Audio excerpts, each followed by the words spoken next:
Bene, allora, in apertura consentitemi sinceramente di ringraziarvi per l'interesse che molti di voi manifestano per il mio lavoro.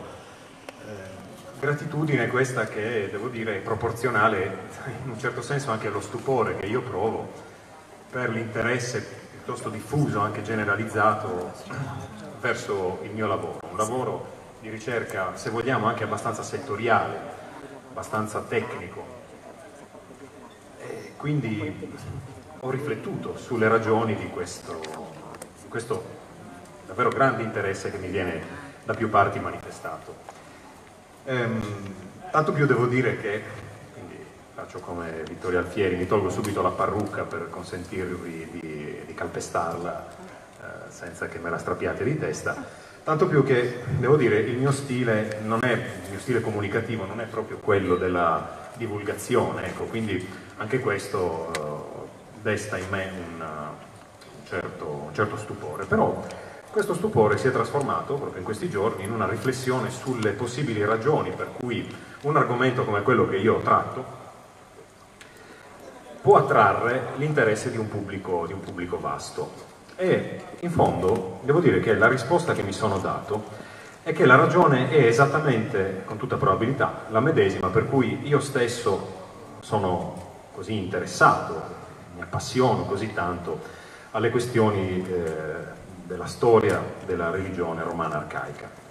E cioè, lo dico subito in maniera molto chiara, quel carattere di estrema concretezza che il culto romano, nelle sue manifestazioni più strettamente rituali, così come anche in quelli che sono gli aspetti legati al rapporto tra gli uomini e le divinità, o il modo in cui i romani immaginavano le loro divinità, presenta immancabilmente una concretezza di cui ovviamente ora vedremo alcuni esempi, che si manifesta tanto nello spirito generale del cultus deorum romano, le sue appunto caratteristiche più generali, quanto negli aspetti a volte anche più, come dire, più minuti del dispositivo cultuale.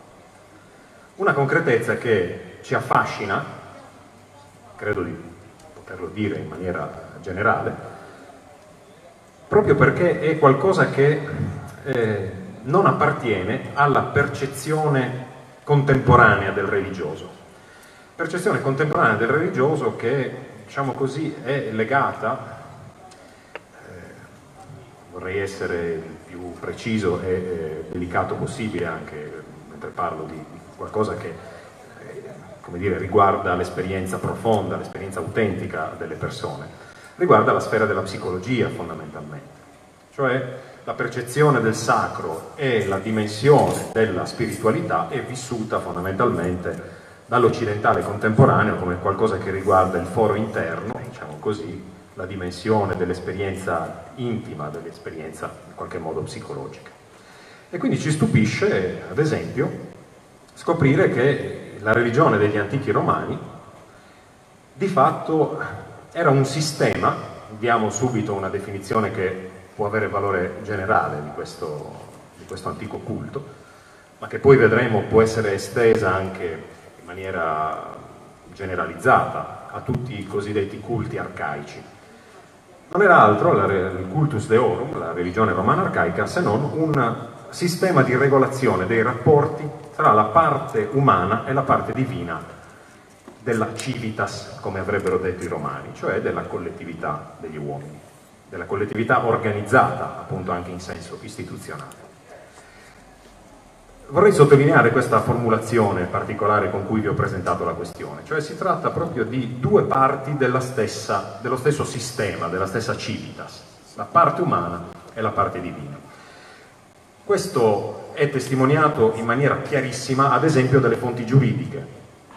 Il diritto romano, il cosiddetto ius publicum, ad esempio, era suddiviso in due grandi sezioni, lo ius divinum e lo ius humanum, il diritto divino e il diritto umano.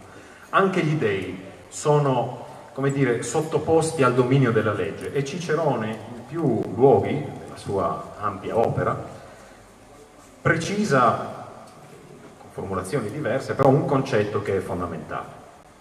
Il mondo è la dimora comune degli uomini e degli dei. Gli uomini e gli dei sono consociati all'insegna della sovranità del diritto e della razionalità, che è l'altro elemento che accomuna queste due categorie così effettivamente distanti di esseri. Ecco, uomini e dei sono soggetti allo stesso dominio in qualche modo. Partiamo subito da qualche, diciamo pure, curiosità, da qualche aspetto più curioso, no? Se volessi, come dire, illustrare con un esempio in che cosa consiste questa comune dipendenza, questa comune appartenenza degli uomini e degli dei, così come i romani li immaginavano o li esperivano, non possiamo escluderlo, al dominio della legge, potremmo soffermarci su quello che la storia delle religioni ha fin dal suo sorgere, fondamentalmente, fino a quando si è iniziato a riflettere da fuori sulla natura del cultus deorum, cioè mi riferisco ad autori cristiani anche piuttosto antichi come lo stesso Sant'Agostino, per esempio, o un altro autore cristiano che si chiamava Lattanzio, ancora più antico di Agostino. Ecco, il formalismo, il ritualismo in cui sembra quasi esaurirsi lo spirito religioso romano. Ritualismo, cioè una attenzione quasi maniacale al rispetto della procedura rituale, in cui davvero sembra risolversi la questione del cultus deorum romano. Al punto che, per esempio, nel De Civitate Dei ci sono delle pagine, peraltro anche molto gustose, di Sant'Agostino, che prende alcuni aspetti specifici del culto romano come bersaglio, no? della sua verva non solo polemica ma anche umoristica.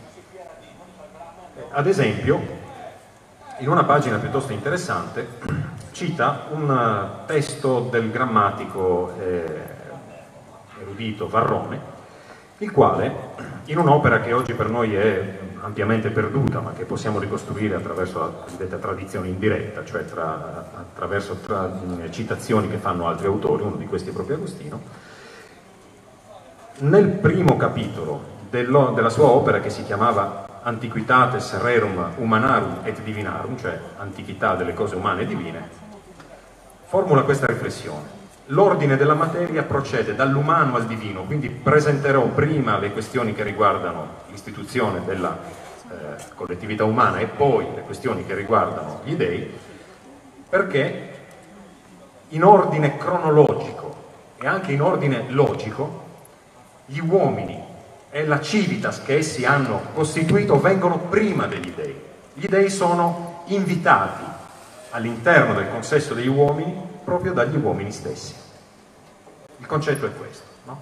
È un concetto che per noi è, immagino, abbastanza sorprendente, se non sconvolgente da un certo punto di vista. Lo era sicuramente per il cristiano Agostino, che appunto liquida questo tipo di impostazione, questo tipo di affermazioni come addirittura empie, prova della inconsistenza del culto romano.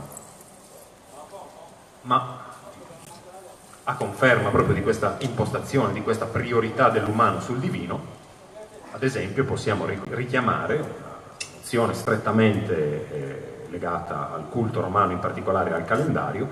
Per i romani il dies natalis di un certo dio equivaleva al giorno della fondazione del suo tempio. Ovidio, per esempio, parlando della festa dei Quinquatria, cosiddetta, una festa che si svolgeva nel mese di marzo, dedicata alla dea Minerva, dice: è stilla nata Minerva die. In quel giorno è nata Minerva. Ma in che senso? Nel senso che, come nella tradizione mitologica greca, in quel giorno si ricorda la nascita effettivamente di quella divinità? No, in quel giorno è stato fondato il tempio di Minerva. Parlavamo della, come dire, impostazione legalistica dei romani. C'è una serie di racconti che secondo me sono molto divertenti e testimoniano molto bene cosa significasse per i romani l'idea per cui gli dei e gli uomini sono soggetti entrambi al dominio razionale della legge. Per esempio, all'origine della festa dei Saturnalia, una festa importantissima che si svolgeva nel mese di dicembre, durava qualche giorno in onore appunto dell'antico dio italico Saturno. Macrobio pone questo episodio eziologico, cioè legato proprio alla causa, all'origine di questa celebrazione rituale. L'oracolo di Dodona, per stornare una calamità, avrebbe chiesto l'offerta di, in greco, photá, cioè individui, persone, quindi un sacrificio umano. Secondo il racconto di Macrobio, Ercole, che qui va inteso come succede in altri racconti leggendari, quasi come una figura di eroe civilizzatore, no? Ercole come divinità è stato assunto fin nel tardo periodo monarchico, non era ovviamente parte dell'antico Pantheon romano originario, ma è una delle primissime acquisizioni che i romani, che erano molto disponibili, ecco, questo bisogna dirlo, al sincretismo, diciamo così, acquisiscono da fuori. Ecco, Ercole, anziché photá, avrebbe offerto phota, cioè fuochi in greco. Quindi una semplice ritrazione dell'accento, ma con una parola che, se non è proprio omofona, è almeno omografa, possiamo dire. L'oracolo è completamente soddisfatto dell'offerta. Come scrupolo compensativo, Ercole offre anche dei pupazzetti che dovrebbero simboleggiare appunto delle persone umane. Ma ecco, in una storia come questa noi vediamo in che senso l'errore procedurale può essere sfruttato dal punto di vista tipicamente romano, e i romani avrebbero coltivato, questo è un elemento anche piuttosto vulgato, no? Dello spirito della cultura romana. I romani erano legulei nel DNA, mi verrebbe da dire. Ecco, lo sfruttamento di questo piccolo inceppamento procedurale va a vantaggio della comunità umana, che se ne avvantaggia per evitare il sacrificio umano. Un altro episodio gustosissimo, che ci serve appunto per comprendere questa sottomissione al dominio comune della legge, è quello, piuttosto famoso anche, legato al re Numa, il secondo sovrano nella cronotassi tradizionale dei sovrani romani, istitutore semileggendario del culto romano, il quale appunto, per tentare di stornare la minaccia dei fulmini dalla città di Roma, che minacciavano appunto la città di Roma, entra a colloquio con Giove. Già questo ci colpisce, no? Il sovrano può dialogare così come si farebbe con un individuo, con niente meno che col sommo Giove. Gli propone la sua istanza e Giove vuole qualcosa in cambio, però. E che cosa vuole? Vuole una testa. Chiaro che sta chiedendo un sacrificio umano per decapitazione. Sfruttando l'indeterminatezza della richiesta, Numa offre una testa di cipolla. Giove replica chiedendo qualcosa dell'uomo. E Numa, ancora una volta, sfruttando l'indeterminatezza della richiesta, offre un ciuffo di capelli. Allora Giove replica: sì, ma io vorrei qualcosa di vivo. E Numa offre a Giove, al sommo Giove, un piccolo pesciolino, un'acciuga.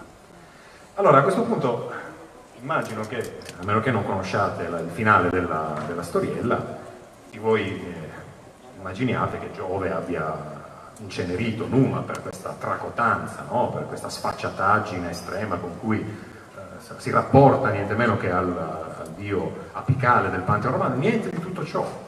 Anzi, le fonti, Ovidio e soprattutto Arnobio, che è uno degli autori che raccontano questa vicenda, ci dicono che Giove era entusiasta del modo in cui Numa aveva saputo condurre la trattativa, sfruttando appunto in quello che sembra davvero un esame, quasi un esame, no? Al quale Giove avrebbe sottoposto questo suo altissimo rappresentante sulla terra, in particolare a Roma,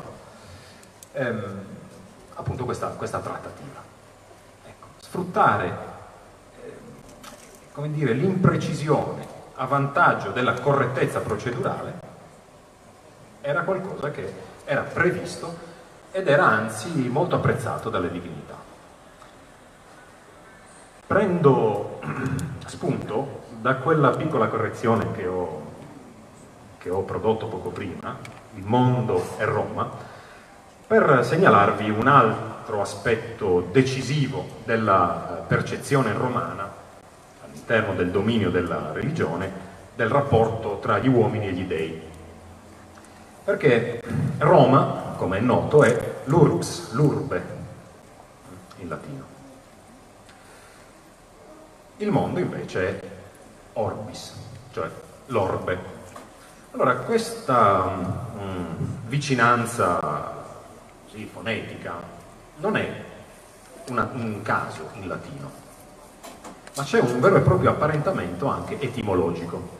Cioè urbe e orbe sono due parole che insieme a una terza che vi citerò dopo erano strettamente apparentate non solo nell'etimologia ma anche nella percezione che i romani avevano di Roma e dell'universo. Vediamo in che senso. Anche questo è un aspetto davvero per noi sorprendente, non solo in relazione alla nostra cultura e alla nostra percezione, no?